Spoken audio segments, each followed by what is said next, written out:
আজ আমরা শুনব ক্যাল নিউপটের বই ডিপ ওয়ার্ক। সামারি শুরু করার পূর্বে একটি গুরুত্বপূর্ণ প্রশ্ন, যে সামারি পড়ে বা শুনে এক্স্যাক্টলি আপনারা কি শুনতে চলেছেন। তো এর উত্তর হলো, আপনি এই সামারি পড়ে বা শুনে বুঝতে পারবেন কেমনভাবে আজকাল প্রফেশনাল মানুষেরা কোয়ালিটির থেকে কোয়ান্টিটিতে জোর দিচ্ছে, আর কেমনভাবে এই জিনিস আজকালকার ইয়াং প্রফেশনালদের একটি পাপেট বানিয়ে ছাড়ছে, যারা একসাথে মাল্টিপল মেইলস ও প্রজেক্টকে শেষ করার চক্করে মাল্টিটাস্কিং করছেন, যার কারণে তাদের সেই কাজের মধ্যে সেই কোয়ালিটি, যাকে ডিপ ওয়ার্ক বলে, তা খুঁজে পাওয়া যায় না। আপনাদের সেই অর্জুনের পাখির চোখের নিশানা লাগানোর গল্পটা নিশ্চয়ই মনে আছে। নিশানা লাগানোর পূর্বে তার দিন রাত প্র্যাকটিসকেই ডিপ ওয়ার্কের ক্যাটাগরিতে রাখা হয়। আর ডিপ ওয়ার্কের অর্থ হলো উইদাউট এনি ডিস্ট্রাকশন, সম্পূর্ণ ফোকাসের সাথে কাজ করা।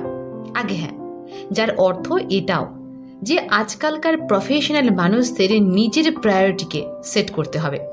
ক্যাল নিউপোর্ট, যিনি MIT থেকে পড়াশোনা করেছেন, আর উনি এটাও ক্লেম করেন যে কর্পোরেট রেসের থেকে নিজেকে বাঁচানোর যে সবচেয়ে শ্রেষ্ঠ উপায় তা হলো যে কিছু সময়ের জন্য আপনি টেকনোলজি ও সোশ্যাল মিডিয়া থেকে একটা ব্রেক নিয়ে নিন আর নিজেকে কিছুটা কোয়ালিটি টাইম দিন, যার দ্বারা আপনি সেলফ এক্সামিনের সুযোগ পাবেন আর আপনি আপনার দুর্বলতা ও ইমপ্রুভমেন্টের ওপর মনোযোগী হতে পারবেন।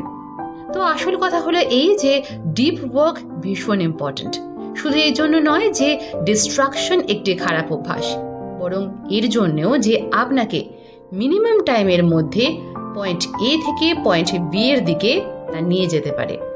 তো এই সামারি দুটি পয়েন্টে ডিভাইডেড। ফার্স্ট পার্ট হলো দ্য আইডিয়া, যাতে আছে 3টি চ্যাপ্টার। তো আসুন ফার্স্ট চ্যাপ্টার সম্পর্কে জানা যাক, যেখানে আমরা জানতে পারবো ডিপ ওয়ার্ক ভ্যালুয়েবল কেন। এর অর্থ হলো এই যে আপনি যদি সোসাইটিতে একটি সিগনিফিকেন্ট জায়গা বানাতে চান, তাহলে আপনাকে এই দুটি জিনিস করতে হবে। প্রথমত, কঠিন জিনিসকে লার্ন করার এবিলিটি, আর দ্বিতীয়টি হলো কোনো ইম্পর্টেন্ট টাস্ককে কোয়ালিটি ও স্পিডের সাথে ফিনিশ করার এবিলিটি। তো হাই কোয়ালিটি অ্যাচিভ করার জন্য আমরা একটি ইকুয়েশনকে নিচ্ছি, যা খানিকটা এই রকম: high quality work produced is equal to time spent multiply by intensity of focus. কথার অর্থ হলো, আপনাকে যদি হাই কোয়ালিটির কাজ করতে হয়, তাহলে হয় তাতে বেশি টাইম দিন বা আপনার ফোকাসকে ইনক্রিজ করুন।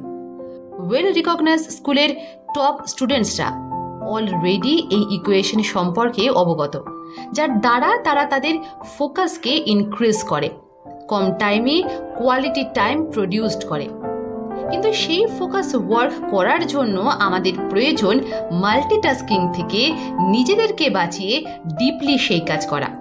যদিও আমাদের লাইফে মাল্টিটাস্কিং করা একটি রুটিনের মতন হয়ে গেছে, মানে আমাদের প্রায় অভ্যাসই হয়ে গিয়েছে। আপনারা সেলফ ইলয়কে নিয়ে নিন না, যিনি একজন রিসার্চার। উনি এটা প্রমাণ করেন যে অ্যাটেনশন রেসিডিউ নামে একটি জিনিস আছে। টাস্ক A কে ফিনিশ না করে আপনি যখন টাস্ক B তে মুভ করেন, তখন আপনার মস্তিষ্ক টাস্ক A এর বিষয়তেই ভাবতে থাকে, আর সেই রেসিডিউ যতটা ইন্টেন্স হবে ততই খারাপ আপনি টাস্ক B তে পারফর্ম করবেন। তাই আপনার ডিপ ওয়ার্কের টেকনিককে শিখে নিজের লাইফে তা অ্যাপ্লাই করা প্রয়োজন। তখনই আপনি কম সময়ে হাইয়েস্ট কোয়ালিটির কাজ প্রডিউস করতে পারবেন। তাহলে আসুন এরই সাথে এগোনো যাক চ্যাপ্টার 2 এর দিকে, যেখানে আপনি জানবেন ডিপ ওয়ার্ক রেয়ার হয়। আগে হ্যাঁ, টম কোহেন দেখেছেন প্রতিদিন তার 1.5 ঘন্টা ইমেলস পড়া ও তার রিপ্লাই দিতেই চলে যায়। তখন উনি ভাবলেন যে এই কাজ কোম্পানিতে কি প্রভাব ফেলবে, আর একজন ইন্ডিভিজুয়ালের তার কোম্পানিতে কি কন্ট্রিবিউশন থাকে। সেজন্য উনি কিছু ডিটেলসকে জমা করলেন, যেমন সকল সেন্ট ইমেলস, টাইপিংয়ের স্পিড, রিডিংয়ের স্পিড ও এমপ্লয়িজদের স্যালারি। উনি অ্যানালিটিক্স সিস্টেম থেকে যখন তা বিচার করে দেখলেন, তখন জানা গেল প্রত্যেকটি ইমেলসকে পড়া লেবারদের হিসেবে 95 সেন্ট পড়ছে। ঠিক এই সময়ে নানান কোম্পানি যেমন ফেসবুক দ্য হলের কনসেপ্টকে অ্যাডপ্ট করছে, যেখানে একটি ওপেন স্পেস অফিস আছে। যেখানে প্রত্যেক এমপ্লয়িকে আলাদা আলাদা করে কেবিন দিয়ে দেওয়া হয়, যাতে তারা পরস্পরের সাথে ইন্টারঅ্যাক্ট করতে পারে আর সেই সাথে নিজেদের আইডিয়াকেও শেয়ার করতে পারে। কিন্তু এটা ওনাদের ডিস্ট্র্যাক্টও করে, কারণ এটি তাদের ডিপ ওয়ার্ক জোন থেকে বাইরে রাখে। এমনিতে প্রায়শই মানুষ কনফিউজ হয়ে বিজনেসকে প্রোডাক্টিভিটির সাথে গুলিয়ে ফেলে। নিজের জব ভ্যালুয়েবল হওয়া আর প্রোডাক্টিভ হওয়ার বিষয়ে কোনো ক্লিয়ার নলেজ না থাকার কারণে অনেক নলেজেবল ওয়ার্কার্স সেই ভুলটাই করে যা করে প্রোডাক্টিভিটি দেখানোর ইন্ডাস্ট্রিয়াল ইন্ডিকেটর। তারা তাদের সামনে পড়ে থাকা যে কোনো কাজই করতে শুরু করে দেয়, যাতে তারা নিজেরা বুঝতে পারে যে তারা অনেক কাজ করে। আর সেই সাথে যেমনটা আজকালকার ট্রেন্ড, যা ইন্টারনেটের সাথে রিলেটেড, তা তো প্রোডাক্টিভ মনেই করা হয়। তো এই সকল রিজনসের কারণেই ডিপ ওয়ার্ক রেয়ার হয়ে যাচ্ছে, যা একদিক থেকে অবশ্য আপনার জন্য ভালো খবর, কারণ যে ডিপ ওয়ার্ক করতে পারে সে যে কোনো কিছুর সাথে কম্পিটও করে নেবে আর তার নিজের সাথে কাজ করতে থাকা মানুষদের থেকে খুব সহজেই এগিয়ে যাবে। অগ্রসর হওয়া যাক চ্যাপ্টার নাম্বার 3 এর দিকে, যা বলে ডিপ ওয়ার্ক মিনিংফুল হয়। আগে হ্যাঁ, রিক ফিউরার একজন ব্ল্যাক স্মিথ, যিনি এনসিয়েন্ট ও ম্যারিটেবল মেটাল ওয়ার্কিং প্র্যাকটিসে স্পেশালিস্ট ছিলেন, যা উনি খুবই পরিশ্রমের সাথে নিজের শপে ক্রিয়েট করেন। যদি ওনাকে তলোয়ার বানাতে হয় তাহলে তা নিজ হাতে বানাতে তার পুরো 8 ঘন্টা লাগবে। আর প্রতিবার হাতুড়ির প্রতিটি ঘাত ব্লেডের একটি বিশেষ পয়েন্টেই পড়তে হবে। তো এই ধরনের কাজে যথেষ্ট কনসেন্ট্রেশন চাই, আর কোনো প্রকার ডিস্ট্রাকশন না থাকা এখানে বাধ্যতামূলক। আর এটা জানার পর আপনাদের সত্যি অবাক হওয়া উচিত নয় যে কেন এই ব্যক্তির একটিও ফেসবুক অ্যাকাউন্ট নেই। কেননা কোনো জিনিসের ওপর নিজের অ্যাটেনশন ফোকাস করার এবিলিটি আপনার লাইফের কোয়ালিটিকে যথেষ্ট বড় লেভেলে নিয়ে গিয়ে এফেক্ট করে, আর এটি আপনার এক্সপিরিয়েন্স লেভেলও বাড়ায়। যেমন লোরা নিজের পেশেন্টের ব্রেন অ্যাক্টিভিটি জানার জন্য এমআরআই স্ক্যানার ইউজ করে। তো উনি জানতে চান যে ব্রেনের একটি অংশ, যাকে অ্যামিগডেলা বলা হয়, পজিটিভ ও নেগেটিভ ইমেজেসের ওপর কেমনভাবে ইমোশনাল রিয়্যাক্ট করে। উনি দেখলেন গরিব পেশেন্টরা 2 ধরনের পিকচার্সেই এফেক্টেড হয়, যেখানে ধনী পেশেন্টরা শুধু পজিটিভ ইমেজেসের দ্বারাই।